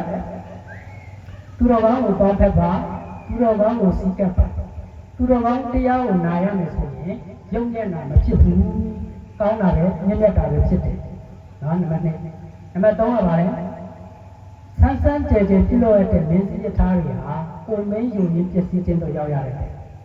အဲ့ဒီတော့မိမိတို့ရဲ့ခန္ဓာကိုယ်ကြီးကလည်းပုံမင်းယူရင်းပျက်စီးခြင်းတို့ရောက်ရတယ် နော်ဒါပေမဲ့လက်ဖွင့်တဲ့တန်တမကန်ဆိုရဲဆယ်ရန်တော့တရားတော်မျိုးတွေကဘုံကြီးယူရင်ချစ်လို့မရောက်ရဘူးတဲ့နံပါတ်3ကနံပါတ်4ကတော့ဗာလဲဆိုလို့ရှိရင်နံပါတ်4ကဗာလဲကောင်းနေတဲ့ရေကြီးအောင်ဝေးတယ်ရေကြီးနဲ့ကောင်းနေအောင်ဝေးတယ်အဲ့ဒီဝေးတဲ့သူတော်ကောင်းတရားနဲ့သူရုပ်မှာတရားပုံပြီးတော့ဝေးတယ်ဘာမှမဆိုင်ဘူးသမုတ်တရားဒီဘက်ကန်းနဲ့ဟိုဘက်ကန်းကဝေးတယ်ဟိုဘက်ကန်းနဲ့ဒီဘက်ကန်းနဲ့ဝေးတယ်နော်ကျွန်တော်ဒီကန်းကပြန်လာလို့ရှိရင်အမေရိကန်နဲ့ဂျပန်တို့ကိုရီးယားတို့ဆိုတာဖြစ်ပါတယ်သမုတ်တရားမျိုးကြော်ဖြတ်လာတာနိုင်20လောက်စီးရသမုတ်တရားမျိုးကြော်ဖြတ်လာဟိုးငယ်ငယ်တော့ရေပြင်းနဲ့ရေပြင်းကပုံကျဲတယ်ဆိုတာမယုံဘူးအခုဦးစင်းကိုယ်တိုင်တွေ့ရတယ်နော်ကောင်းရင်ဘာကြည့်လိုက်လို့ရှိရင်ရေပြင်းကြီးပုံကျဲတယ်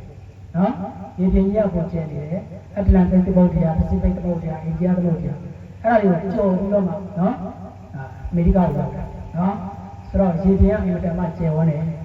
အဲ့လိုပြောချင်တာက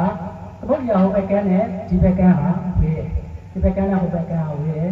အဲ့ဒီဝေးတာချဲတဲ့သူတော်ကောင်းတရားနဲ့တရားမှတရားပုံပြီးတော့ဝေးပါတယ်ဒါတွေဖတ်သားကြနော်ဒီကမှဒီဓမ္မရာနော်နှစ်ခါရှိအဲ့ဒီတရားကိုလည်းဟောလိုက်ရောအခုစောစောကဘုဟောရတယ်စောစောကသုတ္တတော်မမင်းကိုပုံနာကဟောတယ်အခုသုတ္တတော်မမင်းကဘောရိတာရကိုဟောတယ်နော်အဲ့ဒီတရားကိုဘောရိတာရကနားလဲရတဲ့ခါကျတော့သူကလည်းဘာမှပေးကြတယ်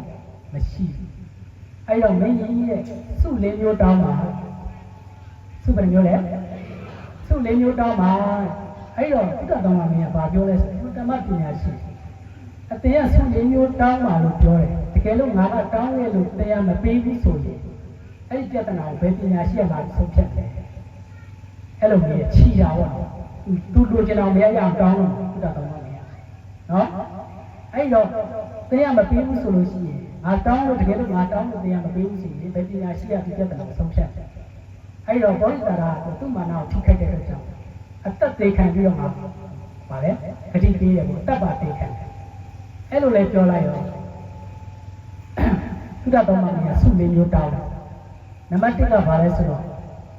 ဘောဓိတာရနဲ့အသင်ဘောဓိတာရနဲ့အနှစ်တရာအသက်ရှိတာကိုမြင်ခြင်းလေသုတောင်းရတယ်စုရရလှနော်အဲ့ဒါဘာကိုတောင်းလာလဲ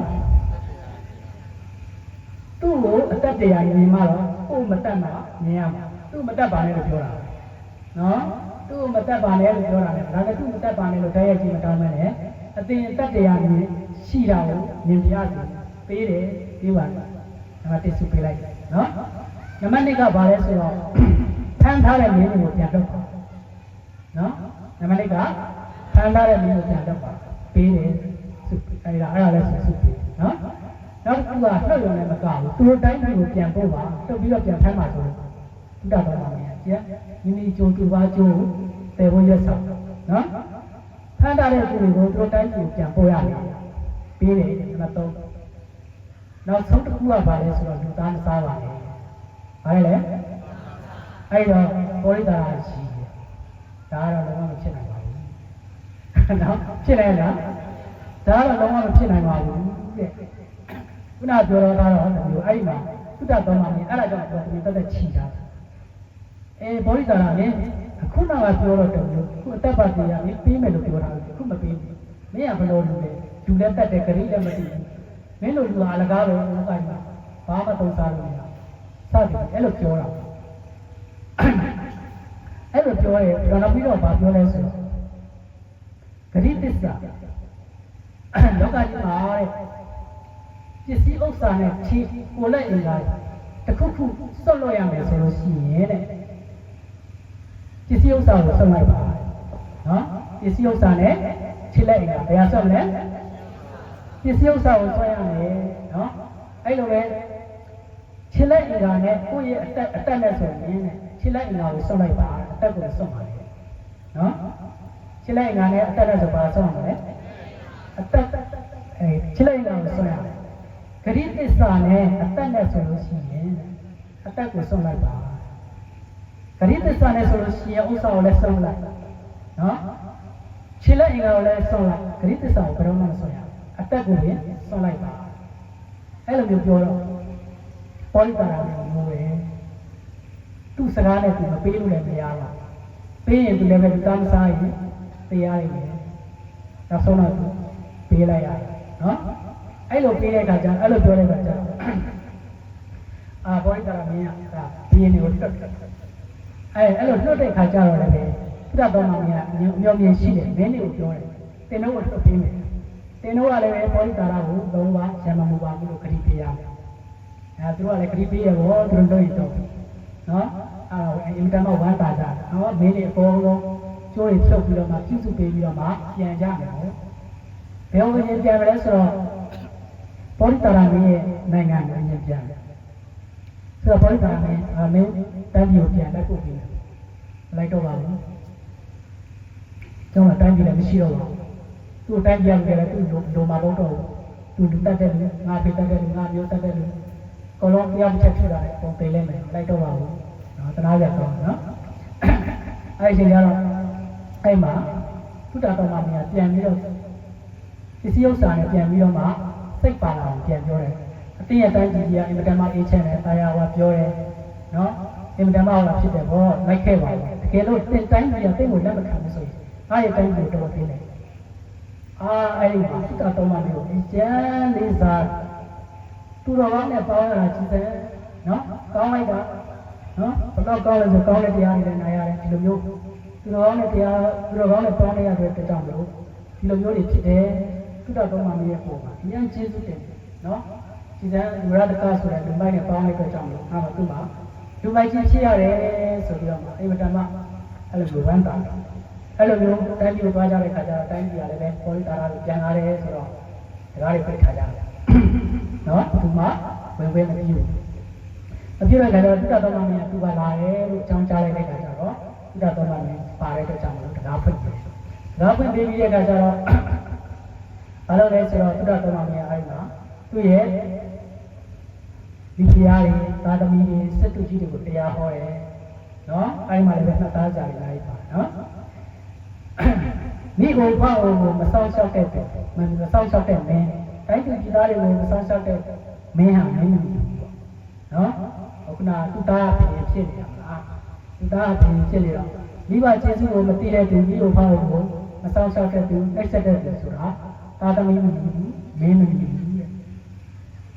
အဲ့လိုပဲ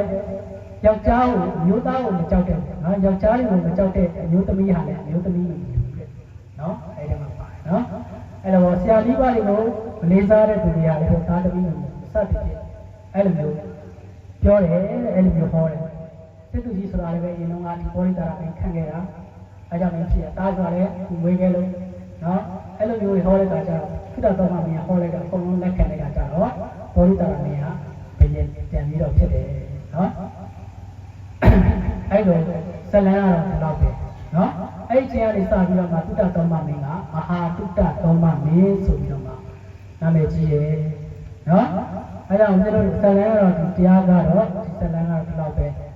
စမှာပါလေဒီဇလန်းကိုစပြီးတော့ဖြစ်ပေါ်လာတဲ့အကြောင်းကအင်္ဂုလိမာလာကြောင့်နော်အဲ့ဘောရိတာရမင်းကအင်္ဂုလိမာလာနော်ဘောရိတာရမင်းကဖြစ်လေအင်္ဂုလိမာလာသုတ္တသမမင်းကပြောမြတ်စွာဘုရားတော်ဖြစ်ပါတယ်နော်အဲကြောင့်ဒီနေ့ဟောတဲ့ကြောင်းကပါလဲဆိုရင်ဘာပြန်ပါလဲသူတော်ကောင်းနဲ့ပေါင်းဖက်ပါနော်ဒီသုတ္တသမပါပေါင်းတာရမယ်သူတော်ကောင်းနဲ့ပေါင်းရတဲ့အတွက်ကြောင့်မလို့သူ့ရဲ့လုပ်ငန်းစဉ်တွေမကောင်းတဲ့အကုသိုလ်တွေအကုန်ရက်နော်ကောင်းတဲ့ပုံရပြီးတော့မှသူ့ရဲ့တိုင်းပြည်ကိုလည်းသူကျင်ရတယ်သူတော်ကောင်းနဲ့ပေါင်းဖက်ရတယ်ဘလောက်ထိကောင်းတယ်နော်အဲ့မှာသူလုံးမှာနဲ့ရတကနဲ့ပေါင်းဖက်ရတယ်ဘလောက်ဒုက္ခရောက်တယ်လေသူတမကြီးဖြစ်ပြီးတော့တိုင်းပြည်ပါဆုတ်နော်တိုင်းပြည်ပါဆုတ်ပြီးတော့တကယ်ဒီမှာကြီးဖြစ်ရတယ်ဒါကြောင့်သူတော်ကောင်းနဲ့ပေါင်းဖက်ပါ to associate with the wise Panitanisa သေဝနာနော်ဘုရားရဲ့အထုံးမှာထိုးတော့မှာဖြစ်ပါတယ်ဒါကြောင့်ပြောချင်တာကဒီလိုတရားနာရဆိုတာဘာလို့ဖို့လဲနားလည်ဖို့သိဖို့ဘာနောက်ဆုံးဘာကိုသိရမှာလဲဆိုတော့ four noble truths သစ္စာလေးပါးကိုသိရမယ်ဘာကိုသိရမှာလဲသစ္စာလေးပါးပြောပြပြတိုင်းနော်သစ္စာလေးပါးကိုသိရမယ်သစ္စာလေးပါးကိုသိလို့ရှိရင်လွတ်မြောက်ပြီအဲ့ဒီသစ္စာလေးပါးကနံပါတ်1ကပါလဲ ဒုက္ခသစ္စာ the truth of suffering ဒုက္ခဆိုတာဆင်းရဲတာသစ္စာဆိုတာအမှန်ဆင်းရဲတာဒုက္ခသစ္စာကိုသိပြီဆိုသိအောင်လုပ်ဖို့လိုတယ်ဒုက္ခသစ္စာကိုမသိရင်လောဘဒေါသမောဟတွေဖြစ်တယ်လောဘဒေါသမောဟတွေဖြစ်ရင်တန်တရားလဲတယ်အိုးမယ်နာမယ်သိမယ်ဒုက္ခရောက်ငိုရမယ်ဒုက္ခဘိဓိဝါကြီးကြောက်ဒုက္ခသစ္စာကိုမသိသေးတဲ့ကာလပတ်လုံးဒီအိုခြင်းနာခြင်းသိခြင်းဒုက္ခဘိဓိဝါဒုက္ခအကုန်လုံးဖြစ်နေနော်အဲကြောင့်ဒုက္ခသစ္စာကိုသိဖို့လိုတယ်ဒုက္ခသစ္စာကသိရသိပဲစိုက်ပွားဗါရတဲ့သိပဲစိုက်ပွားသိရမှာကဒုက္ခသစ္စာပယ်ရမှာကသမုဒယသစ္စာပယ်ရမှာဗါရတဲ့သမုဒယသစ္စာဆိုတာဒုက္ခဖြစ်ခြင်းရဲ့အကြောင်း the truth of the cause of suffering နော်ဒုက္ခဖြစ်ခြင်းရဲ့အကြောင်းကိုလုပ်နေတဲ့ကာလပတ်လုံးဒုက္ခဖြစ်နေပါပဲအဲ့ဒုက္ခဖြစ်ခြင်းရဲ့အကြောင်းကိုလုပ်နေတဲ့ကာလပတ်လုံးဒုက္ခဖြစ်နေပါပဲပြောချင်တဲ့သစ္စာနဲ့ပြောမယ်ဆိုရင်သမုဒယသစ္စာကိုလုပ်နေတဲ့ကာလပတ်လုံးဒုက္ခဖြစ်နေပါပဲဆိုတော့သမုဒယသစ္စာကပယ်ရမယ်အဲ့သမုဒယသစ္စာကိုပယ်ရင်ဒုက္ခဖြစ်ပါဘူးမဖြစ်တော့ဘူးသမုဒယသစ္စာပယ်ဖို့ဆိုတာလေဒုက္ခကိုသိမှပယ်လို့ရတယ်နော်ဒုက္ခကိုသိရင်သမုဒယသစ္စာကိုပယ်သမုဒယသစ္စာကိုပယ်ရင်និရောဓသစ္စာကိုစိုက်တယ်ဘာကိုစိုက်မှာလဲនិရောဓဆိုတာ the truth of the end of suffering ဒုက္ခကိုပုံဆုံးသွားတယ်ဘာဒုက္ခမှရှိတော့ဒုက္ခကိုပုံဆုံးသွားယဟန္တာဖြစ်တယ်ဘုရားယဟန္တာဖြစ်တယ်ဆိုတော့သူတို့မှာစိတ်ဒုက္ခတွေဘာမှမရှိတော့ဘူးလောကနေတယ်ပဲဘာမှမခံစားရဘူးသူတို့မှာငါသူတစ်ပါးယောက်ျားမိန်းမပုဂ္ဂိုလ်တ attva မရှိတဲ့အတွက်ကြောင့်မလို့ခံစားကြရတယ်မရှိတော့ဘူးငါရှိရလားငါမရှိငါအိုးတယ်ငါနာတယ်ငါတေးတယ်ဆိုရှိပါလားသူ့ဘာသူဖြစ်ပြီးတော့သူ့ဘာသူပြတ်သွားတာပဲဒါလို့ဆိုအဲ့ဒါဆိုရင်ဒုက္ခရတ္တမောဟဖြစ်စေရှိလားမရှိဘူးဆိုရင်အဲ့ဒါဆိုရင်အလိုလိုသူ့ရောက်ပဲပြီးသားဖြစ်သွားတယ်သိရင်လိုလိုပဲသိဖို့ပဲလိုတယ်နော်အဲကြောင့်ဒုက္ခသစ္စာ the truth of suffering သမုဒယသစ္စာ the truth of the cause of suffering ဒုက္ခဖြစ်ခြင်းအကြောင်းသိအောင်ကဘာနဲ့လုပ်ရမှာလဲဆိုရင် the truth of the path ဆိုတဲ့မက္ခသစ္စာနဲ့လုပ်ရမှာဘာလဲဘာသစ္စာလဲမက္ခသစ္စာဆိုတာဘာမှမဟုတ်သိအောင်လုပ်တာမက္ခသစ္စာပဲဘာလုပ်တာလဲသိအောင်ကြိုးစားတယ်ပွားများတယ်အားထုတ်တယ်အဲ့ဒါတွေအကုန်လုံးကပြောလို့တမ္မာရိတမ္မာတင်္ဂပတမ္မာဝါစာနော်အမှန်ပြင်းနဲ့အမှန်ကျန်နဲ့မှန်အောင်ကြိုးစားတယ်စသည်ဖြင့်ဒီမဲ့ရရှိပါခြင်းတရားကိုကြိုးစားပွားများအားထုတ်တယ်ဆိုရင်ဒုက္ခသစ္စာကိုသိမယ်သမုဒယသစ္စာကိုပယ်ရင်ပယ်မယ်သမုဒယသစ္စာကိုပယ်ရင်និရောဓသစ္စာကိုဆက်ရောက်ပါလိမ့်မယ်ရှင်းလားဒီနေ့ဟောတဲ့တရားပါတရားရတယ်သူတော်ကောင်းတဲ့ပန်းသက်ပါအဲ့ဒါကိုဘယ်တော့မှမမေ့ပါနဲ့နော်သူတော်ကောင်းတဲ့ပန်းသက်ပါနော်သူတော်ကောင်းဆိုတာလည်းပဲနေကင်းမှာမီးချုံးပြီးတော့ရှာရမယ်ဖြစ်သူတော်ကောင်းပဲသူတော်ရှာရတယ်နေကင်းမှာမီးချုံးပြီးတော့ရှာရမယ်ဘာဖြစ်လို့နေကင်းမှာမီးချုံးပြီးရှာနေကင်းမှာတော့မှမတွေ့ဖို့မလွယ်ဘူးနော်မလွယ်ပြင်နဲ့ရှိတယ်ဦးဇင်းတို့တရားဓမ္မတွေကနော်ဗုဒ္ဓဘာသာဝင်တွေဖြစ်တယ်အင်္ဂုလိမာလာတော်မှာကျွတ်သေးတယ်ပောရိတာရတော်မှာကျွတ်သေးတယ်ဦးဇင်းတို့တရားဓမ္မတွေကပောရိတာရလာမမိုက်ဘူးအင်္ဂုလိမာလာလည်းမမိုက်ဆိုတော့ဦးဇင်းတို့တရားဓမ္မတွေမှာကျွတ်နိုင်တဲ့အခွင့်အလမ်းရှိတယ် you have very good opportunity နော်ခွင့်ရည်တွေရှိတယ်သာသနာနဲ့ကြုံတယ်လူဖြစ်တယ်နားလည်နိုင်တဲ့တရားနာတယ်ရှိတယ်ကျိုးစားအားထုတ်ဖို့တို့ပြီးတော့သိအောင်လုပ်ဖို့ကြိုးစားပွားများအားထုတ်နေဆိုရင်အကုန်လုံးနိဗ္ဗာန်ရောက်ကြမှာဖြစ်ပါတယ်သစ္စာလေးပါးကိုသိမှာဖြစ်ပါတယ်ဒါကြောင့်ဒီနေ့ကြောက်လာကြတဲ့အပိဋကတွေအားလုံးဉာဏ်ပိဋကတွေအားလုံးဒုက္ခသစ္စာကိုသိနိုင်ကြပါစေသမုဒယသစ္စာကိုပယ်နိုင်ကြပါစေនិရောဓသစ္စာကိုဆက်ရောက်နိုင်ကြပါစေမက္ခသစ္စာကိုပွားများအားထုတ်နိုင်ကြပါစေလို့ဆုတောင်းရင်းတရားကိုဒီမှာပဲဒီကုန်းကံပတ်ဆုံးသက်လိုက်ပါတယ်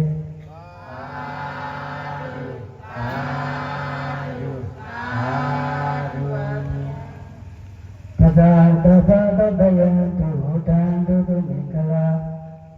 ဒုရေတိဒုက္ခတေကံမေဘုရေတုသဗ္ဗပါရမေပဇာတဘာကိုစီကုမကိုတေတနဲ့ကျော်သောဆံရတ္တဝါကိုမြားလို့ပြီး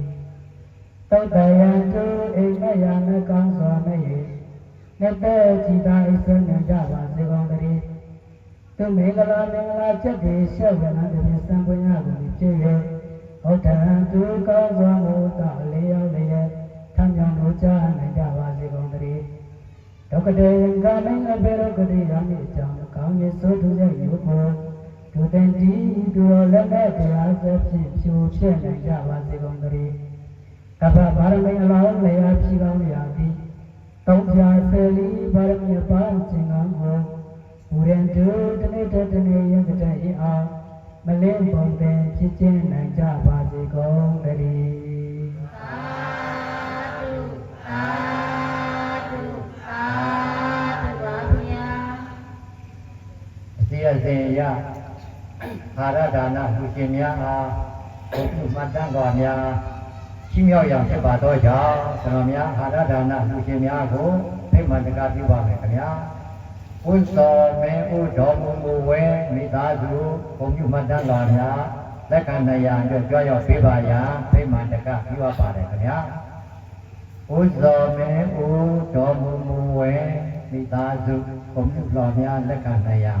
ကြွရောက်ပေးတော်မူပါ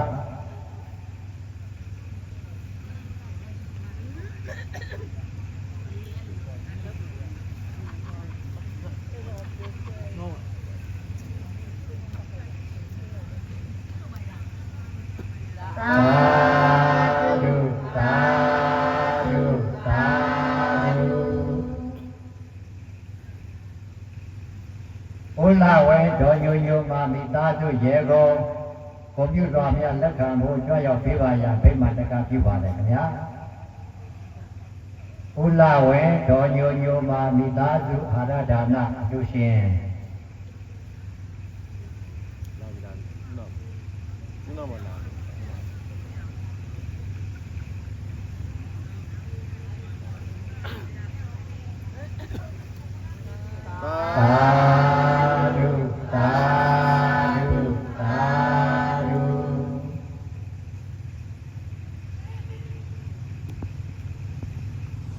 ဘုမျိုးတိတ်တော်နေနေဝဲသားမောင်ချင်းမင်းတို့မိသားစုဘုမျိုးမှတ်တမ်းတော်လက်ခံနိုင်ရန်ကြောက်ရောက်ပေးဖို့ဖိတ်မှန်တကားပြုပါတယ်ခင်ဗျာ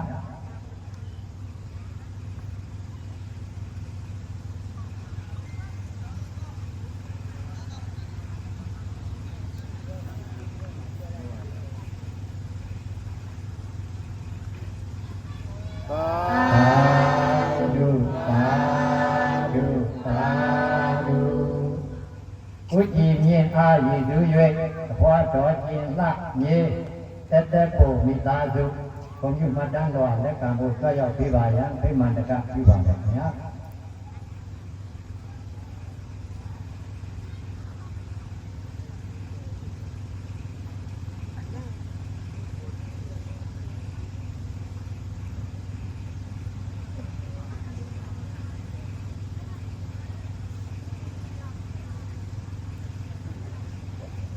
မြင်ပါရမယ်အဲ့ဒါ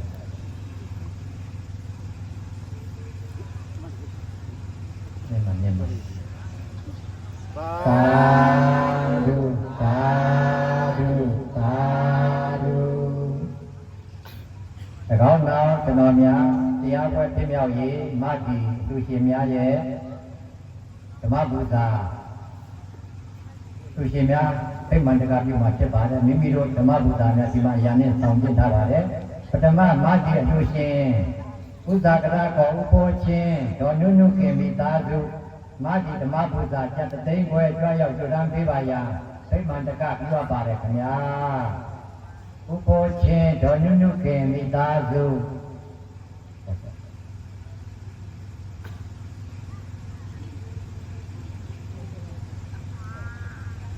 မတ္တိဓမ္မပူဇာကျက်သိန်းခွဲဖြစ်ပါတယ်သာဓုသာဓုသာဓု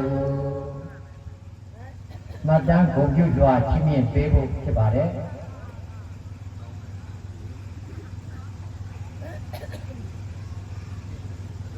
မတန်းဂုဏ်ပြုစွာလက်ခံပေးပါရန်သာဓုသာဓုသာဓု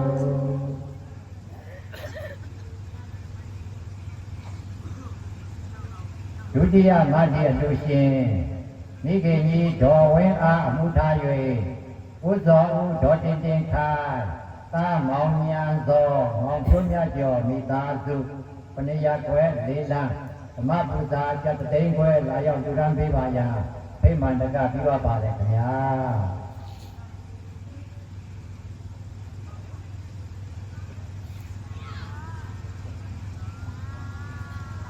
သာဓုသာဓုသာဓုဘုံပြုမှတ်တမ်းစွာများလက်ခံပေးပါရမေတ္တာရပ်ခံအပ်ပါတယ်ခင်ဗျာသာဓုသာဓုသာဓု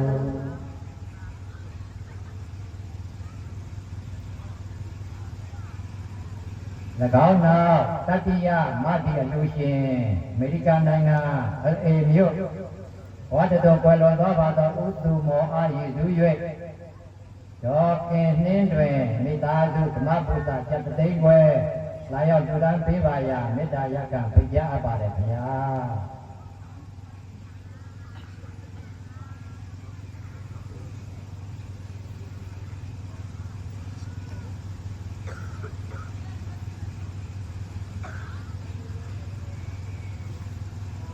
သာဓုသာဓုသာဓုဘုံပြုစွာများလည်းတဲ့လက်ခံပေးပါရန်ပန်ကြားအပ်ပါတယ်ခင်ဗျာသာဓုသာဓုသာဓုသတုထမတ္တိအလူရှင်မိခင်ကြီးဒေါ်ဝင်းကြီးအားရည်သူ၍သမီးမချောဤဆွေမြေမောင်တရားလင်းထက်မိသားစုဓမ္မပူဇာကျက်သိန်းခွဲကြွားရောက်လူရန်ပေးပါရဖိမှန်တကပြုအပ်ပါတယ်ခင်ဗျာ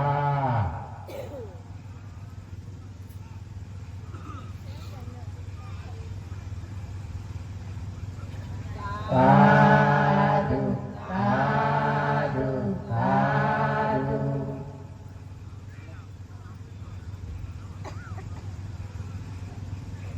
ဘုံပြုမှတ်တမ်းစွာများလက်ခံပေးပါရပန်ကြားအပ်ပါတယ်ခင်ဗျာသာဓုသာဓုသာဓုပင်စမမတ္တိအလူရှင်မြတ်စွာဘုရားဆရာတော်ဘုရားရဲ့ယဟန်မေတော်ကြီးများအဖွဲ600ခွဲမတ္တိဓမ္မပူဇာကျက်သိန်းခွဲကြွားရောက်လူရန်ပေးပါရဖိမှန်တကပြုအပ်ပါတယ်ခင်ဗျာဆရာတော်ဘုရားရဲ့ယဟန်မေတော်ကြီးများပင်စမမတ္တိဓမ္မပူဇာကျက်သိန်းခွဲ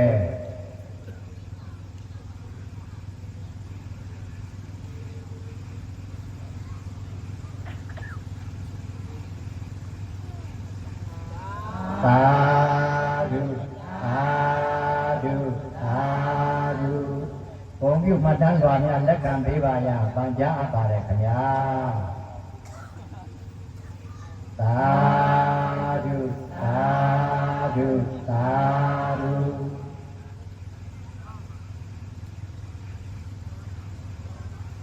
ပထမမတ္တိအလူရှင်ယောမြို့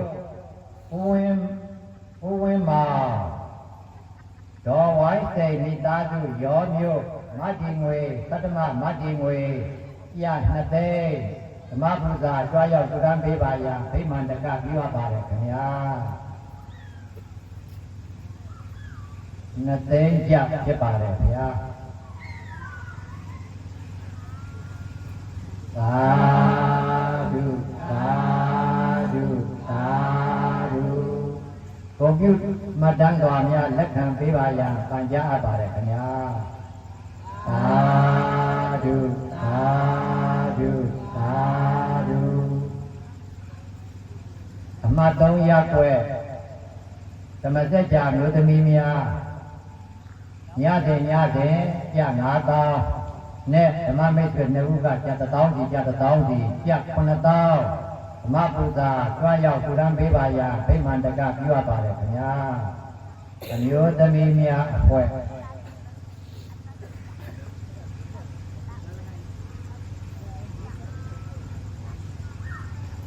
ညစဉ်ညစဉ်ပြ9000ဖြစ်ပါတယ်မြို့သမီးများဘွဲကကျန်9000လူရှင်2ဦးကကျန်1000စီသာဓုသာဓုသာဓု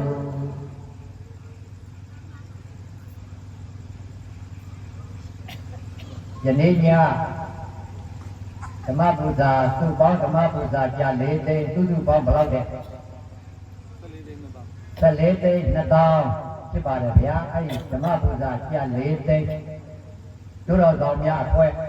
သူရတက္ကဘေးပါယပန်ကြားအပ်ပါတယ်ခင်ဗျာသာဓုသာဓုသာဓုယနေ့သတုထမြောက်ညရားပွဲဖြစ်မြောက်ရေးတွေ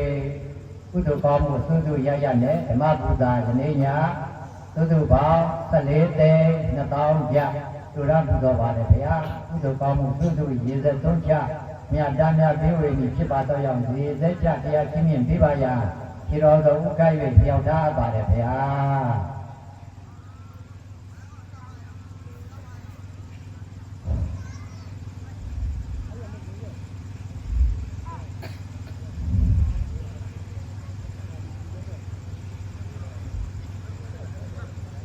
ဝတ္ထုကြီး10သိန်းမှာဒီကြောင့်ခေါ်ပကဖွဲ့နေနော်ဝေတာရပြန်ပြီးတော့ဝေတာရသုံးဖို့နော်ရာဝတိရာကြီးဖွဲ့နေကြောင့်သက်သနာဆိုတော့ကောတနာကြီးရဲ့ည10သိန်းပြန်ပြီးတော့ပြခဲ့ပါတယ်နော်သာဓုသာဓုသာဓုလောကတောကုလဌာနဘောနဲ့ဆံပြေတော်မူသောညသနာအကြောင်းတိုင်းပရမတ်တိတောင်တော်မူတဲ့ဆရာတော်ပရဏနေမိတာကိုရှိစုပြီးတော့မှတရားဓမ္မတွေတရားပွဲတွေကျင့်ပပြုလုပ်တာဖြစ်ပါတယ်။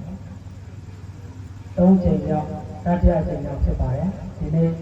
တတိယအချိန်မြောက်သုထမြတ်အဲကြောင့်လို့ဆရာတော်ကြီးကိုညတန်းပေးဝေရမှာဖြစ်ပါတယ်။ကျွန်တော်တို့ပေါင်းတော်ကောင်းတွေပြုလုပ်နေနေတဲ့ကုသိုလ်ကောင်းမှုဆုစုတို့ကိုနော်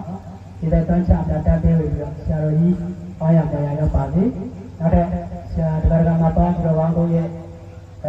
ဘဝဟောင်းကတော့ဆက်ကြတဲ့မိဘဆွေမျိုးများယခုဘဝမှာတော့ဆက်တဲ့မိဘဆွေမျိုးများအကြောက်လက်တာများရှိလို့ရှိရင်ဒီနေ့ပြည့်ကုသိုလ်ကောင်းမှုဆုစုတို့ကိုဒီတိုင်းတန်းချညတန်းပေးဝေကြပါတော့အာမလိုက်ဆိုရှင်တရားတတိတော်ဒီတော်ဘာလို့ဒီဘုရားကြောက်ပြဒီယောဂရမဝေကွာရှင်လို့ရဲ့အာမချမ်းသာကျက်ပြမင်္ဂလာသာသာရောနဲ့ဒီတော်ပါစေခြင်းအကျိုးငါလကလုံးစုံသောသံတရားဝိသင်္ပါမသံဃာပါယခြင်းအကျိုးငါလကရဏကောဓမ္မနိတကွာနဘသောလာမြတ်တို့ကိုဘာမှယုတိစွာခံယူသောက်ကြပါကုန်၏ရှင်ဘုရားတို့ယနေ့ယခုဒီတန်ရသောနာကုသိုလ်သောက်ရသောနာကုသိုလ်သာနာရသောမတဝနာကုသိုလ်ကံဒီနာရောဤအဖို့ဘာကအန္တညကိုအဝိယဖာဆရာဓမ္မဘုရားမိတ်ဆွေဘုရားနာဘုရားနာလမ်းဆောင်နာရက်ွယ်ဆောင်နာဘုရားနာသံဆောင်နာအာမရောဆောင်နာငရေတနေဓမ္မမင်းဒီတနေသိရှင်မင်းနတ်တို့တနေဇာမင်းတို့အားသတ်ထား၍သုတ္တတောအာလုံးသောမြတ်ဗမာသတ္တဝါပေါင်းတို့သည်ဒီတော်တို့နှင့်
ဒီကန္နာကြီးကိုဘုရားမြတ်စွာသာသနာရောင်ဝါနေတဲ့လင်းစီတော်ဥဒ္ဒတက3ကြိမ်ရွတ်ဆို၍ကန္နာကြီးကရုပ်သိမ်းပြီးတော်မူကြပါရာပန်ကြားအပ်ပါတယ်ခင်ဗျာ